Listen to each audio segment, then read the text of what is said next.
Muchas gracias, Mariola.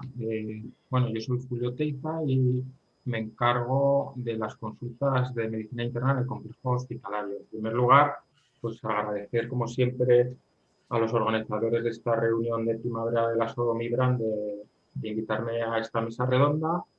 Y la idea, cuando el doctor Sánchez, que es el jefe del servicio, me propuso, es por el hecho de que a principios de año, en el complejo hospitalario de Navarra, se estableció un grupo de trabajo para organizar la atención a los pacientes que presentan síntomas persistentes de COVID, ¿no? Es un grupo de trabajo que se organizó pues, a finales del 2020, principios del 2021, que es multidisciplinar, en la que participamos pues, diferentes intereses, ¿no? Está atención primaria, está neumología, dirección hospitalaria, dirección de atención primaria, en algún momento estuvo el servicio de rehabilitación y la idea era establecer el manejo de estos pacientes que siguen presentando síntomas después de un cuadro agudo de COVID.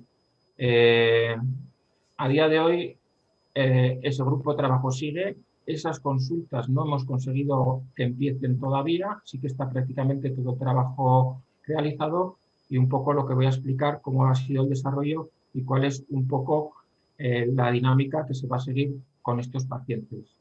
Dicho lo cual, nosotros ya a finales de marzo y viendo la demanda que teníamos en las consultas externas de pacientes con COVID persistente o con síntomas persistentes de COVID, lo que solicitamos es a la dirección del complejo organizar una consulta monográfica y nosotros ya desde marzo pues tenemos una consulta específica de pacientes con COVID, aunque como llegan los pacientes no es lo que se ha establecido en el protocolo, porque ese protocolo a día de hoy está por implementarse, ¿no?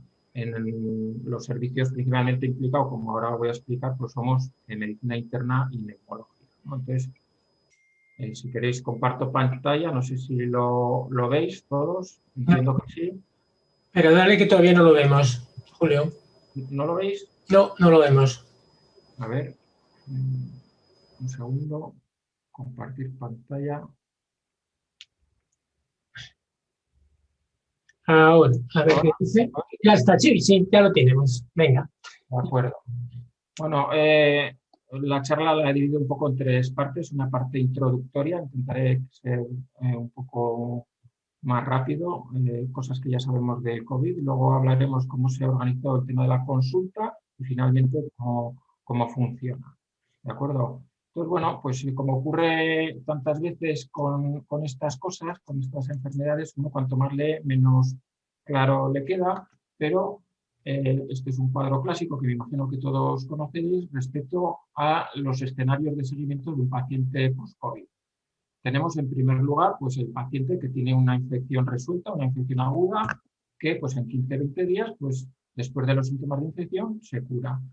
Luego tendríamos los pacientes que después de un periodo de 2-3 semanas hasta 28 días, un mes, siguen persistiendo los síntomas que tenían en la infección aguda y es lo que se ha venido llamando COVID-19 persistente. Otro escenario posible es los pacientes que tienen un cuadro agudo, como se ve aquí, que luego tienen una mejoría de los síntomas y aparecen unos síntomas postvirales, ¿no? Que es el post-COVID-19. Otro escenario posible son pacientes que ya tienen enfermedades previas, con unos síntomas previos, que pasan la infección aguda con toda la sintomatología que conlleva y que se produce una reagudización de los síntomas previos. Y luego, y es lo que se llaman reagudizaciones o agravamientos. Y finalmente tendríamos por los pacientes en las que hay unas secuelas post-COVID, normalmente con un daño orgánico y que siguen teniendo síntomas residuales. Bueno, estos son los escenarios clásicos que se explican, son todos los que están, pero probablemente no están todos los que son, porque a mí me da la sensación de que vemos otros tipos de escenarios. Si seguimos hablando un poco de las definiciones, la guía NICE habla del COVID agudo, pues cuando hay síntomas hasta las 4 semanas, del COVID sintomático persistente cuando hay síntomas entre las 4 y las 12 semanas, el síndrome post-COVID cuando se desarrollan síntomas o a partir de las y persisten hasta las 12 semanas, y lo que se ha venido denominando el long COVID, que sería un poco lo que englobaría el COVID sintomático persistente y el síndrome post-COVID. En definitiva, sigue sin haber, yo no me acabo de aclarar en el tema de las definiciones, no sé si al final es importante o no. De alguna forma se viene a decir que el COVID agudo es entre 3 a 4 semanas, el COVID agudo 3 a 4 semanas, posagudo de entre 3 4 a 12 semanas, el persistente a partir de las 12, el síndrome post-COVID cuando los síntomas aparecen más allá de las 4 semanas y se prolongan en 12, y luego hablaríamos de secuelas COVID.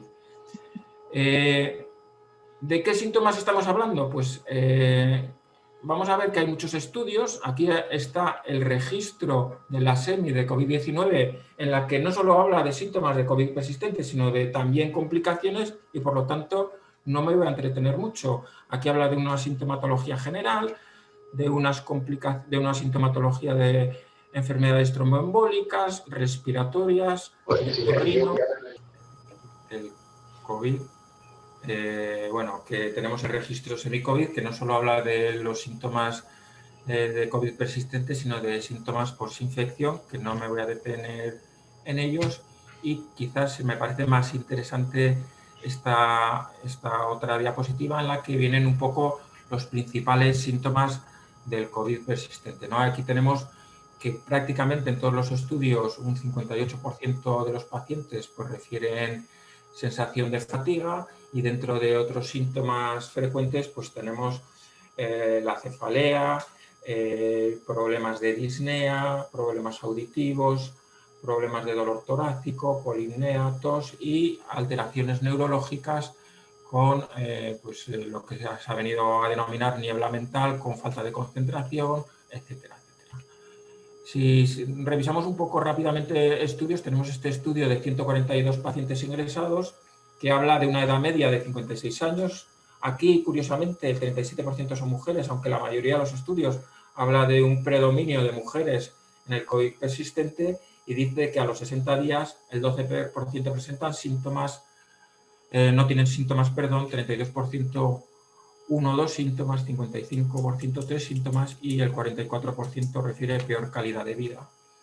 Tenemos esta encuesta de COVID persistente de la Sociedad Española de Medicina General y de Familia, que se hizo en la primera ola y en la que analiza 1.834 afectados, y aquí sí efectivamente el predominio es de un 79% de mujeres con una edad media de alrededor de 43 años, con una distribución por edades que es similar en hombres y mujeres y con una persistencia de los síntomas de un poco más de 6 meses.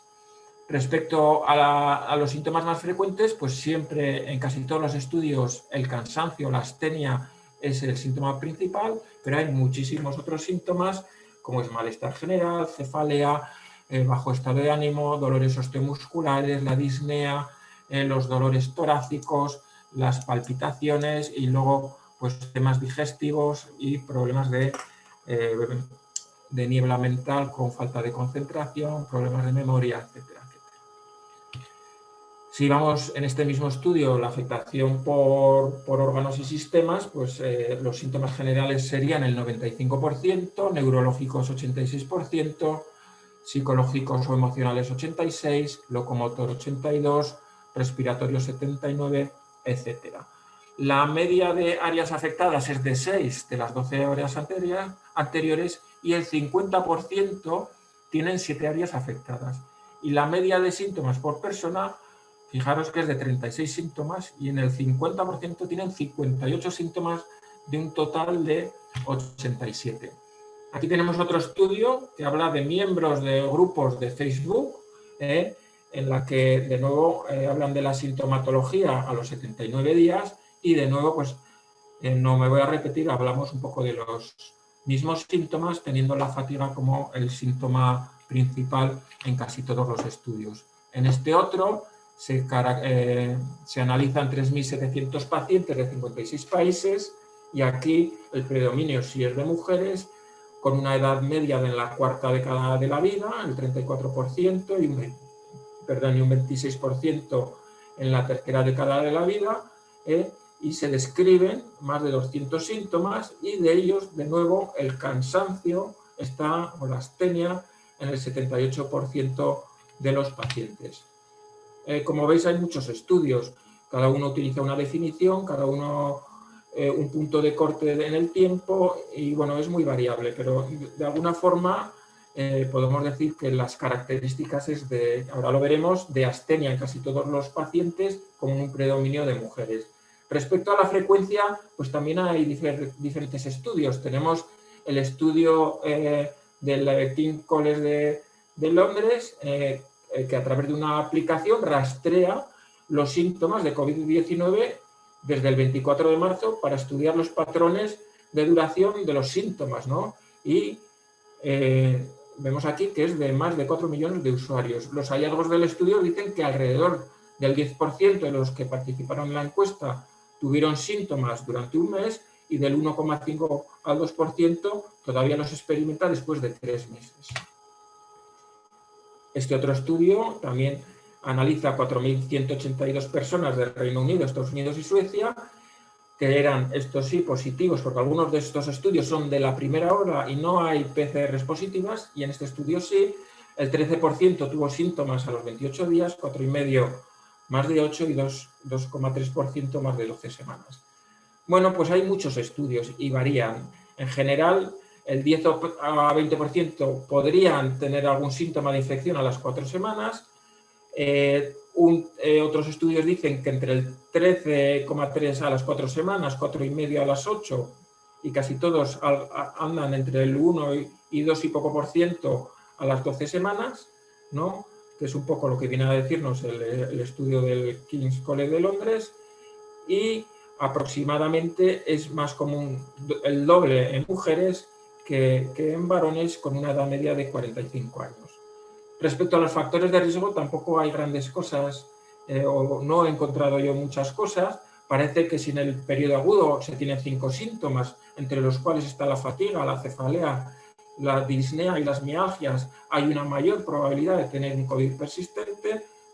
Ya lo hemos comentado, el sexo femenino con una edad media alrededor de la cuarta década y la obesidad, y sí que es importante que no siempre la persistencia de la sintomatología se asocia con un cuadro grave agudo, ¿no? Se puede tener un cuadro banal y tener una persistencia de los síntomas, lo que viene de denominarse el COVID persistente.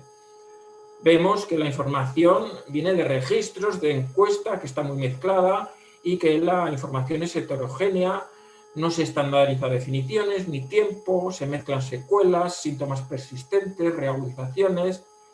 En la primera ola hay muchos pacientes que no tienen PCRs o pruebas diagnósticas confirmatorias, no se diferencian casos leves de graves, y las herramientas a veces son muy subjetivas, ¿no? Porque estamos hablando, pues, de grupos de Facebook, de aplicaciones. De alguna forma esto establece ciertos sesgos, ¿no? Entonces es difícil sacar conclusiones respecto a todo el tema de la epidemiología. Respecto a la etiología del COVID persistente, existen varias teorías. En primer lugar, se ha hablado de la persistencia del virus en reservorios como es el intestino delgado, donde se dice que podría continuar activo, incluso en el sistema nervioso. También de la respuesta inmune aberrante por exceso o por fenómenos de autoinmunidad, pero probablemente la etiología sea multifactorial, porque sabemos que hay un daño orgánico inducido por la enfermedad viral, ¿no?, en diferentes órganos y sistemas, que los propios tratamientos como estancias en UCI, las secuelas técnicas, el estar intubado, los efectos secundarios de los fármacos pueden influir en la persistencia de algunos síntomas. Lógicamente las comorbilidades también, así como aspectos socioeconómicos y psicológicos. Inicialmente la población, los médicos, los sanitarios, teníamos miedo de qué era esto que era nuevo, el hecho de entrar en una habitación con toda la EPI, el hecho de estar confinado mucho tiempo, pues ha producido secuelas o síndromes traumáticos, y también pueden influir en la etiopatogenia. Y por último, pues que sea un síndrome posvírico, ¿no?, la interacción del virus con el sistema inmunitario y el sistema nervioso. Sabemos que hubo otro síndrome post-SARS que se caracterizó por fatiga persistente, mialgia, astenia, depresión y alteración del sueño. Y algo parecido es lo que estamos viendo en el SARS-CoV-2, ¿no? Esto nos recuerda muchas veces a enfermedades que conocemos como el síndrome de astenia crónica o encefalitis miálgica, y se da sobre todo en mujeres de edad media alrededor de los 40 años.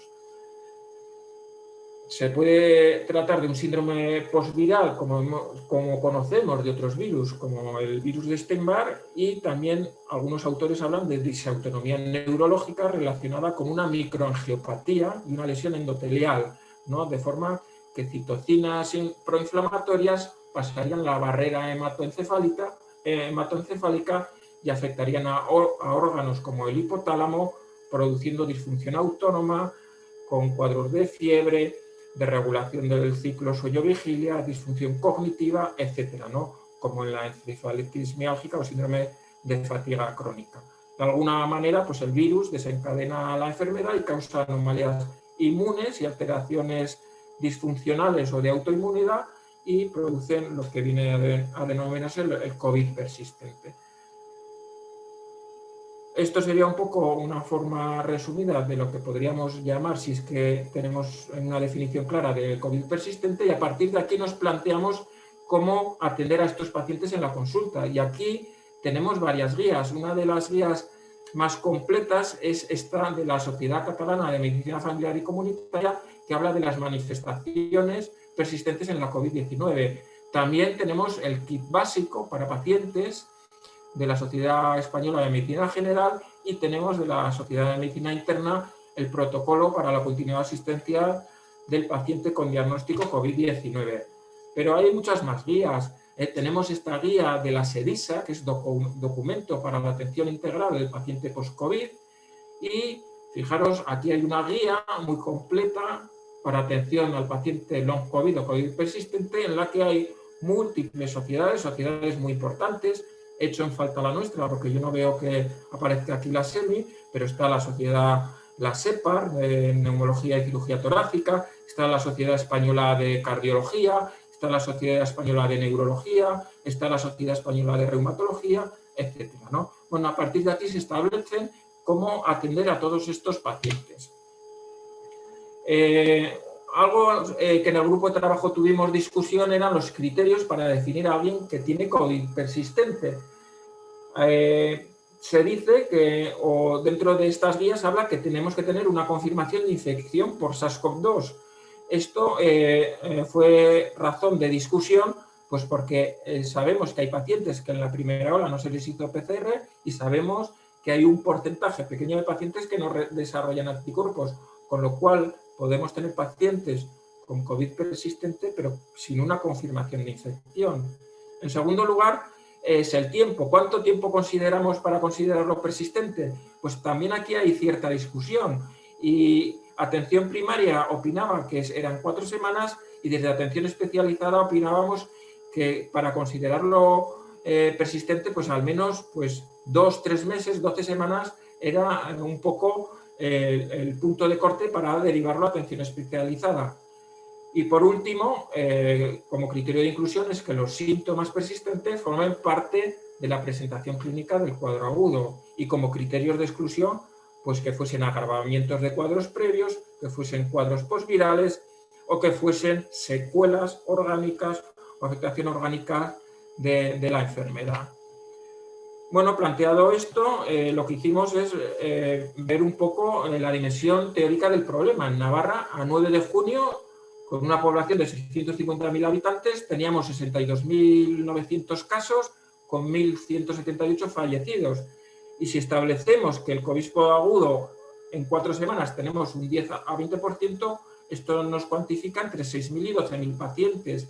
Y si nos quedamos en las 12 semanas, que es un poco quizás lo más estandarizado, pues hablamos de entre 1.000 y casi 2.000 pacientes, ¿no? De forma que algunos autores consideran que este podría ser un problema mayor que el exceso de mortalidad por COVID. En Navarra, hasta mediados de marzo del 2021, teníamos 50.000 pacientes, de los cuales 47% eran varones y 52% mujeres. Casi todos fueron atendidos en atención primaria, pero un 10% requirieron ingreso, hospitalario y un 1% requirieron ingreso en UCI, ¿no? Y aquí tenemos un poco las características de estos pacientes. No disponemos de datos para valorar la persistencia de los síntomas y lo que se utilizó como herramienta es valorar el periodo de incapacidad laboral transitoria como una aproximación del número de pacientes que podían tener sintomatología persistente. Y aquí, por ejemplo, nos llama la atención que dentro de los recursos utilizados estaba la consulta hospitalaria, pues cerca de un 48% los que habían tenido una incapacidad laboral transitoria y un 40% los que no. Si esto lo subdividimos en la fase aguda, 4 semanas, persistente de 4 a 12 o más de 12 semanas, podemos analizar muchas cosas, no me voy a entretener. Sí que el 85% requirieron a las 12 semanas consulta de atención especializada, un 13,8% visitas en neumología y quizás donde estamos integrados los internistas tendrían COVID de complejo hospitalario de Navarra 4,4%, medicina interna 5,9% y COVID medicina interna un 11%, ¿no? En este círculo mayor sería un poco donde estaríamos integrados en los profesionales de medicina interna. Otros profesionales que tienen que ver son los profesionales de rehabilitación y otorrino y salud mental. Bueno, según el cuadro anterior, alrededor del 10% presentan un cuadro persistente y alrededor de un 1% de más de 12 semanas. En parte está asociado a la severidad, pero como hemos comentado, no implica que un cuadro banal pueda desencadenar un cuadro de COVID persistente. Un porcentaje elevado, según estos datos, acuden en más de una ocasión a consultas hospitalarias y de atención primaria y también a consultas de urgencias, tanto hospitalarias como de atención primaria. Ya neumología, a mediados como parte implicada en estas consultas, hizo un análisis de una consulta que empezó a mediados del año pasado. En este análisis, neumología concluye que existen discrepancias entre los síntomas percibidos y los hallazgos radiológicos funcionales.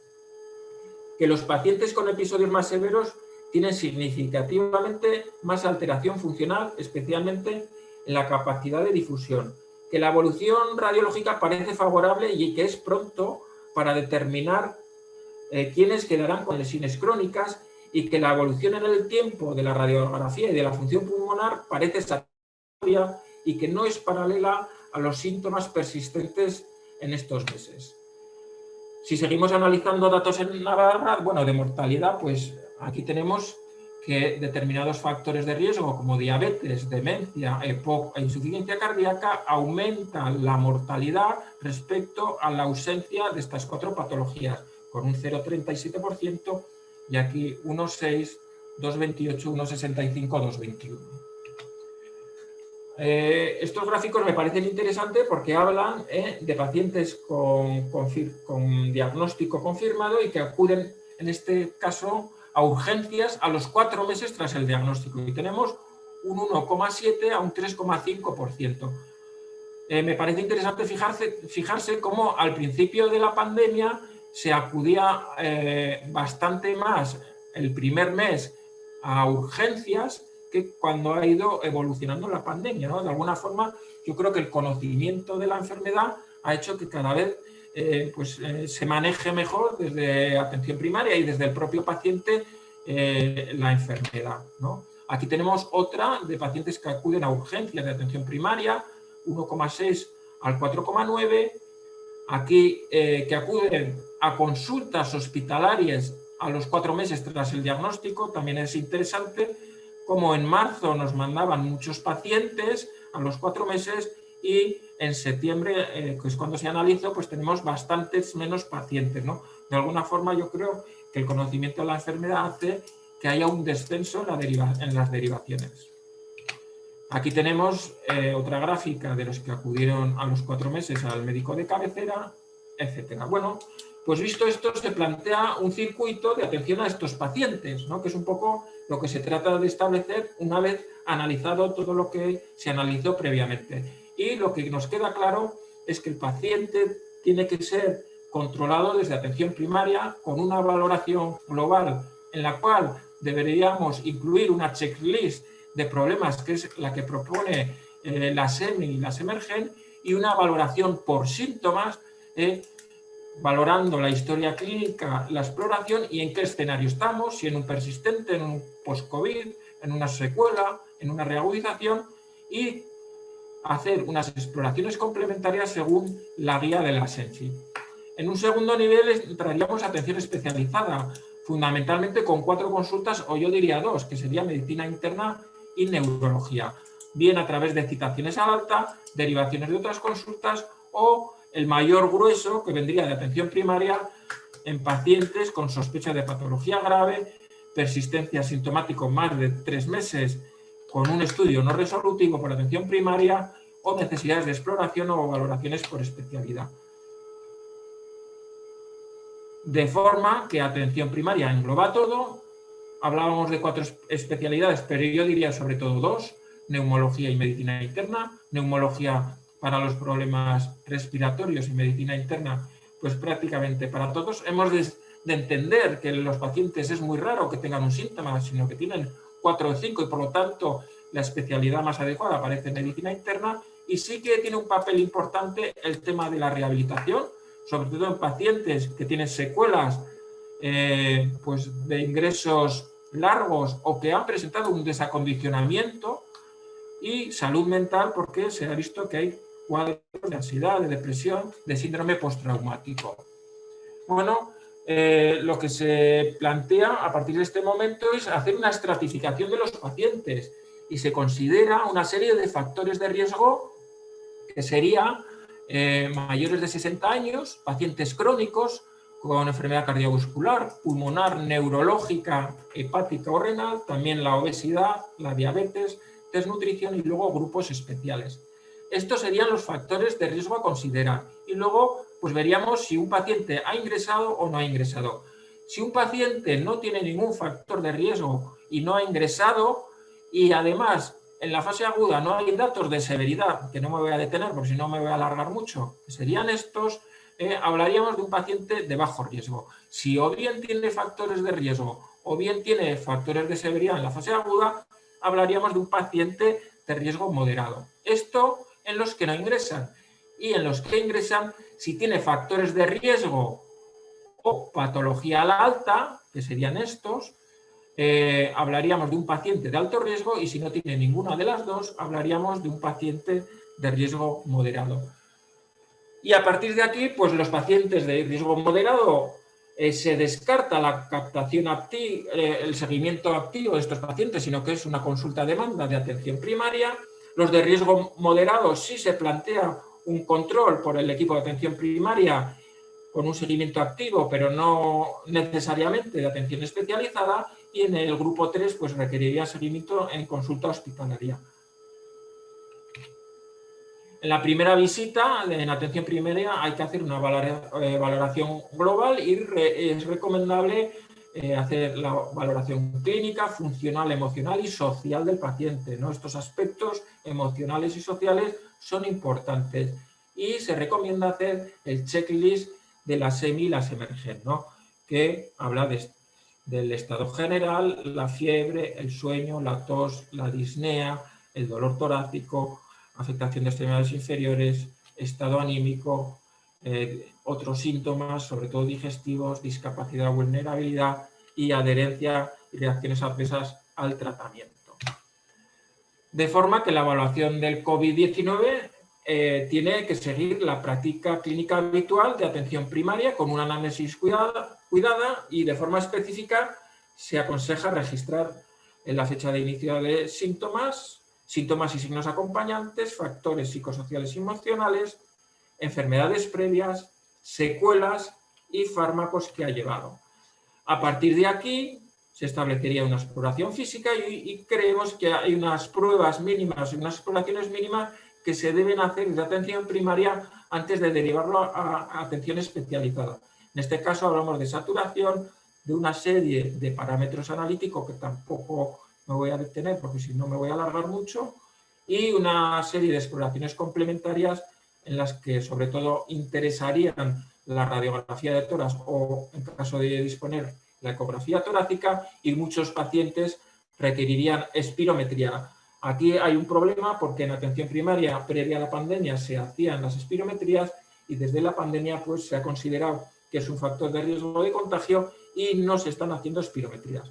Además, si hay una serie de síntomas persistentes, se recomiendan una serie de pruebas, ¿no? En caso de fatiga, pues electrolitos y cortisol, más una espirometría, dolores articulares, pues autoinmunidad, factor reumatoide y pruebas de imagen, en dolores musculares, enzimas y autoinmunidad, en disnea, pues enzimas, gasometría, incluso un escáner electroespirometría, en tos espirometría electro, cefalea TAC y en síntomas digestivas, pues amilasa, IgA transglutaminasa, incluso ecografía, otras pruebas de imagen. El protocolo de atención primaria sería orientado a un síntoma, aunque esto es irreal porque los pacientes presentan muchos síntomas, quizás podríamos decir al síntoma principal.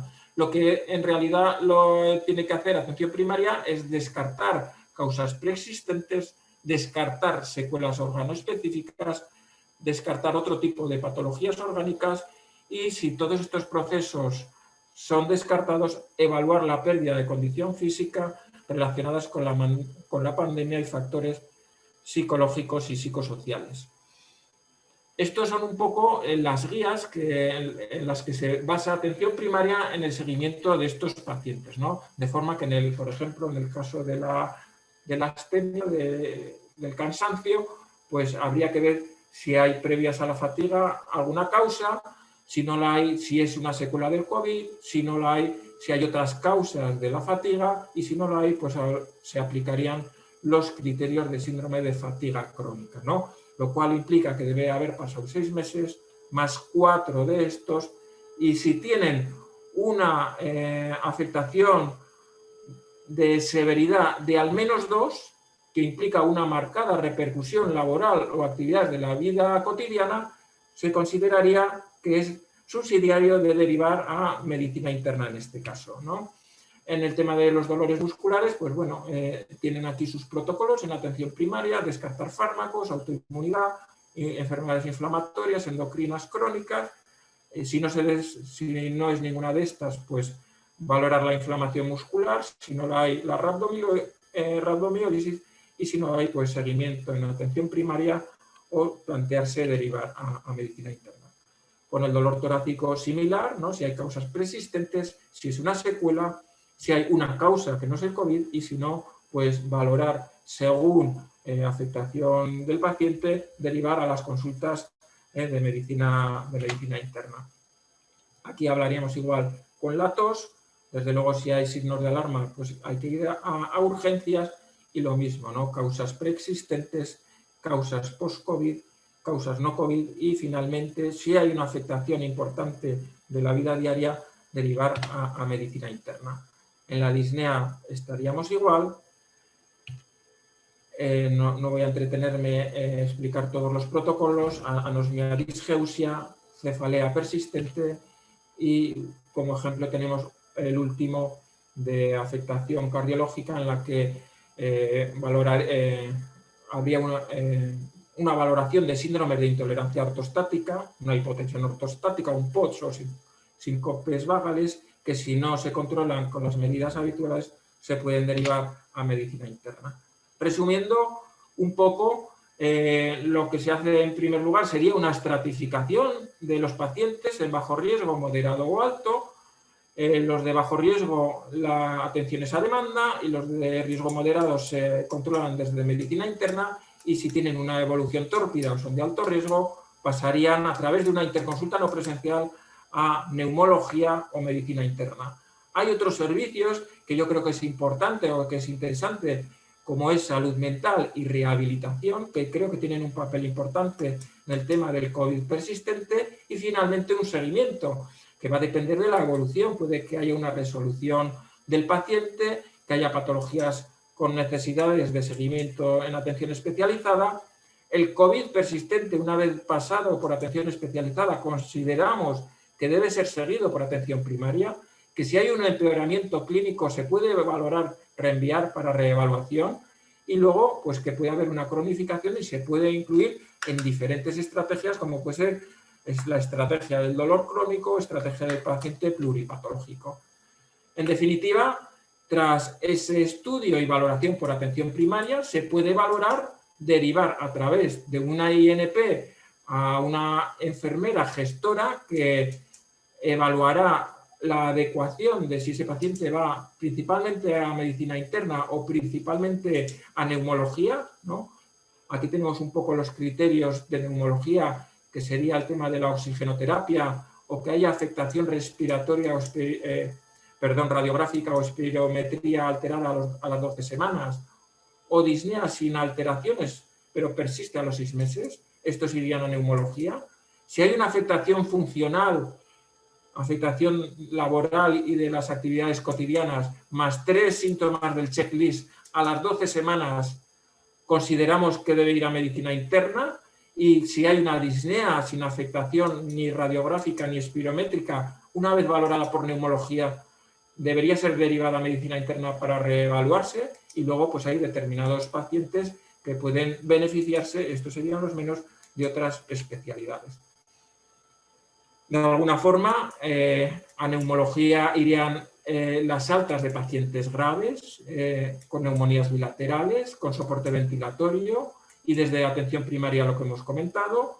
Estos pacientes deberían llegar con una serie de exploraciones hechas, analítica, radiografía de tórax y espirometría, que a día de hoy esto no es posible, y una vez evaluado, si no se encuentra una causa que justifique o tratable específicamente, se devolvería al paciente a atención primaria. Y en el caso nuestro de medicina interna, cuando hay una afectación funcional, al menos de un grado 2, y consideramos 3 síntomas del checklist a las 12 semanas, sería razón para derivar a medicina interna. Principalmente hablamos de estos síntomas persistentes que son la fatiga, dolores osteomusculares, dolor torácico, tos, disnea valorada ya por neumología, fiebre persistente o síntomas de niebla mental, síntomas neurológicos, a través de una INP y unas exploraciones previas, analíticas, radiográficas y espirométricas, pero esto no es posible, pues derivarlos a medicina interna, y en caso de que no se encontrase nada tras una valoración, se daría de alta al paciente para control por atención primaria. Otras especialidades, neurología, cardiología, como comento, sobre todo sería los pacientes que ya han tenido secuelas o complicaciones, ¿no? Miocarditis o trombosis coronaria en cardiología, o pacientes que han tenido afectación intersticial pulmonar, pues serían, afectación de ictus en caso de neurología, otro tipo de patologías. Y en esquema resumen, pues sería esto, ¿no?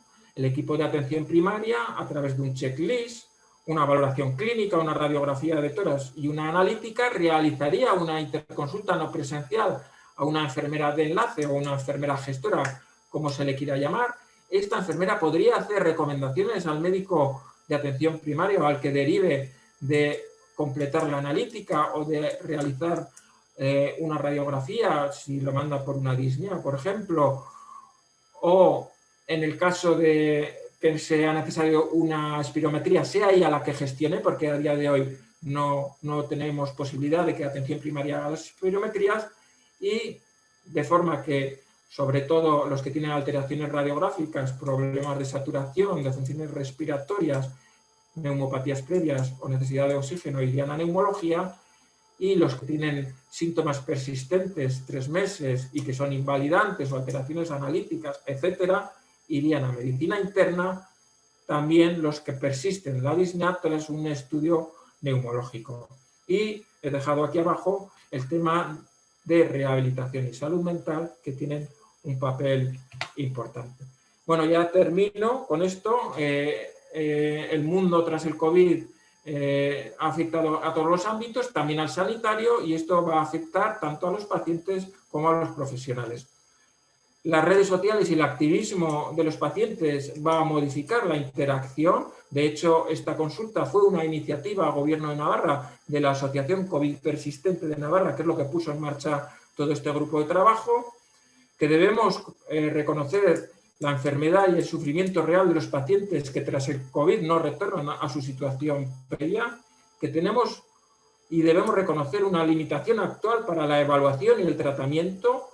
Yo no objetivo nada, es diferente de decir tú no tienes nada, que debemos proporcionar el mejor diagnóstico y el mejor tratamiento cuando encontramos algo realmente tratable, y que si no determinamos un daño orgánico debemos transmitir la convicción de que no hay ninguna evidencia de que la situación no se pueda recuperar plenamente y que la colaboración del paciente, una colaboración activa, es importante y que puede ser apoyada por colaboraciones asistenciales con terapias cognitivo-conductuales, fisioterapia, fármacos para determinados síntomas, etcétera.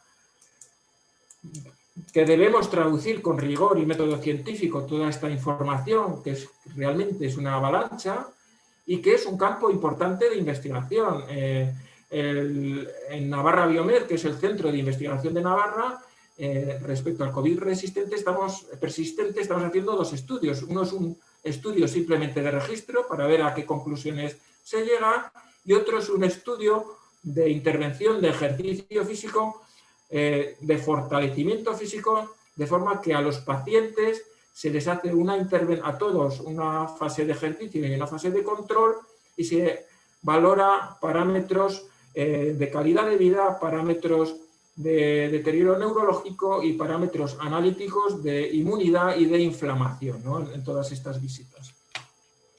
Nos quedan muchos retos respecto al COVID persistente. Hay que identificar factores de riesgo. Se debe establecer unos criterios claros y desarrollar herramientas válidas para el diagnóstico.